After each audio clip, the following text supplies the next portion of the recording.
Bismillahirrahmanirrahim. Assalamualaikum warahmatullahi wabarakatuh. Perkenalkan, saya Buda Sadri, NIM 21190889. Saya berasal dari Institut Agama Islam Negeri Bukit Tinggi dengan jurusan Pendidikan Agama Islam semester 3. Tujuan saya buat video ini adalah untuk memenuhi salah satu mata kuliah manajemen pendidikan, khususnya itu untuk ujian akhir semester dengan dosen pengampu Ibu Dr. Sito Rahmana MA. Soal yang pertama. Nah, memang pendidikan di Indonesia itu lebih mengedepankan teori daripada aplikasi. Kenapa? Karena mungkin dari kita manajer, mungkin kekurangan kita dalam mengatur manajemen ini. Maka tuntutan dari kita tuh untuk bagaimana lagi gitu keprofesionalan kita dalam menyusun manajemen pendidikan ini. Nah, menurut saya apa sih sistemnya? Yang pertama yaitu penyelenggara. Nah, yang penyelenggara ini kan ada nanti pemimpin dan pelaksana. Nah, pemimpin ini nanti yaitu bekerja bagaimana nanti menyusun nanti kebijakan dalam strategi pembelajaran. Nah, kemudian nanti pelaksana seperti pendidik, bagaimana nanti ia menjalankan strategi yang telah diatur oleh pemimpin tadi. Kemudian yang kedua nanti kurikulum pendidikan. Kurikulum ini kan nanti berisi sebuah perencanaan yang berupa nanti ada tujuan, isi atau bahan yang akan nanti dipelajarkan kepada peserta didik kita. Nah, jadi dalam kurikulum ini ada hal yang perlu kita perhatikan. Yang pertama itu ada namanya komponen tujuan. Nah, komponen tujuan inilah nanti kita harus tahu bagaimana tujuan kita untuk memberikan pemahaman kan kepada peserta didik kita. Nah, kurikulum inilah alatnya itu. Kemudian yang kedua bagaimana nanti isi dan materi. Nah, isi materi inilah nanti apa yang kita ajarkan berupa ilmu pengetahuan tadi kita berikan kepada peserta didik kita. Kemudian yang ketiga itu bagaimana nanti strategi atau metode. Nah, kita sebagai pendidik disinilah nanti letaknya bagaimana paham tidak pahamnya peserta didik itu. Nah, kita ini sebagai pendidik harus pandai-pandai apa yang kita pilih nanti metode dalam pembelajaran itu. Kemudian nanti adanya komponen evaluasi. Nah, evaluasi ini kan selalu berada di akhir. Nanti bagaimana penilaiannya nanti. Penilaian kita sejauh mana ia memahami apa yang kita sampaikan. Dan di sini juga kita tahu bagaimana nanti kekurangan kita dalam menyampaikan materi kepada peserta didik kita. Dan yang terakhir itu harus ada nanti bagaimana hubungan kita atau kerjasama kita khususnya pendidik nanti dengan orang tua. Nah, dengan itu kita selalu berkomunikasi dengan orang tua bagaimana nanti kerjasama pendidik itu, bagaimana nanti kegiatannya berjalan pada di keluarga, apakah di luar sekolah, apakah ia melaksanakan apa yang telah dipelajari di sekolah. Baik, kita lanjutkan pada soal yang kedua. Nah, menurut saya kenapa pendidikan di Indonesia ini masih belum merata? Mengapa ini terus terjadi?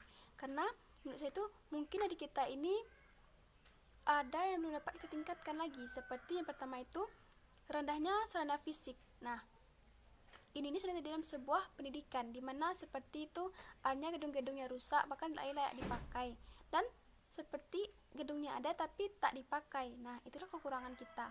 Dan ada lagi seperti di perpustakaan kurangnya sumber-sumber buku sehingga nanti mengurangilah minat literasi peserta didik kita. Kemudian yang kedua itu rendahnya kualitas guru. Nah, perlu bagi kita pendidik harus profesional di mana nanti akan memberikan pemahaman kepada peserta didik kita. Dengan kita kurang profesional, maka akan berdampak nanti bagaimana pemahamannya. Mungkin dari kita penting sebagai pendidik itu harus berlatih lagi bagaimana menjadi guru profesional. Kemudian itu rendahnya prestasi siswa. Nah, rendahnya prestasi siswa inilah yang menyebabkan karena ketidakprofesionalan pendidik dalam mengajarkan pembelajaran. Kemudian itu adanya kurangnya pemerataan didik di pelosok desa. Nah, kita kurang memperhatikan bagaimana pendidikan di daerah pelosok, di desa yang pelosok gitu. Karena apalagi sekarang sudah pandemi, mungkin sudah terlupakan. Nah, selanjutnya yaitu mahalnya biaya pendidikan. Apalagi keadaan sekarang yaitu keadaan pandemi, ekonomi sangat sulit sehingga masyarakat yang kurang mampu sehingga mereka lagi mengambil keputusan untuk tidak melanjutkan naik sekolah karena halnya biaya pendidikan tadi.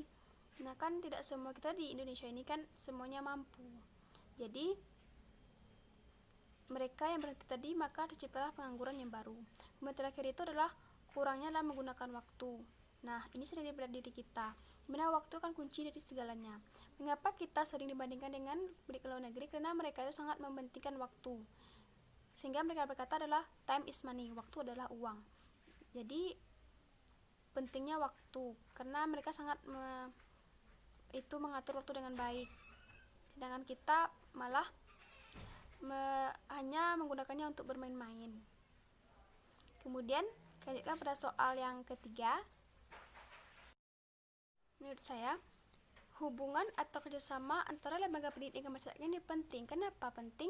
Karena nanti jika sekolah sangat nanti membutuhkan bantuan dari masyarakat, misalnya saja dalam sebuah acara, misalnya di sekolah itu ingin membuat sebuah acara, nah sekolah sangat membutuh nanti bagaimana keikutsertaan dan peran masyarakat dalam acara tersebut. Kemudian nanti misalnya ada juga sekolah ingin mengetahui nanti bagaimana perkembangan siswa atau peserta didiknya tadi di luar jam sekolah. Nah, dengan itu nanti masyarakat akan tahu bagaimana apa saja yang mereka lakukan. Nah, sehingga nanti mereka akan membentuk kerjasama dan hubungan yang baik untuk membentuk dan mengontrol nanti peserta didik mereka. Kemudian jika mereka dicap dengan baik dari pendidiknya, baik dari peserta didik, baik dari lingkungan pendidik, lingkungan sekolah. Nah, jadi sekolah itu akan dicap baik oleh masyarakat lainnya, sehingga inilah menjadi motivasi nanti untuk lembaga pendidikan dalam mewujudkan sumber daya manusia yang berkualitas, bahwa pendidikan itu adalah nomor satu, bahwa pendidikan itu adalah yang akan nanti merubah dari kemajuan bangsa ini, sehingga nanti mereka bersama-sama untuk menciptakan, melatih pendidik yang bermoral, akhlak, dan berakhlak, sehingga menghasilkanlah sumber daya manusia yang berkualitas. Baik, kita lanjutkan pada soal yang keempat. Nah, menurut saya, kenapa hanya dengan kekuatan kepemimpinan saja ia bisa berhasil mewujudkan manajemen pendidikan yang bagus? Iya, bisa terjadi. Karena apa? Karena dengan kekuatannya tadi, sebelumnya dipimpin tentu sebelumnya itu ia pasti dulu berlatih, belajar bagaimana dipimpin yang baik dan benar itu. Nah, dengan menggunakan skill kemampuannya tadilah ia berhasil mewujudkan manajemen pendidikan yang bagus. Misalnya saja nanti seorang kepala sekolah nanti langsung turun tangan atau langsung ke lapangan tentang masalah yang dihadapi oleh peserta didik atau di sekolahnya itu, sehingga misalnya satu masalah yang terjadi itu adalah siswa yang terlambat.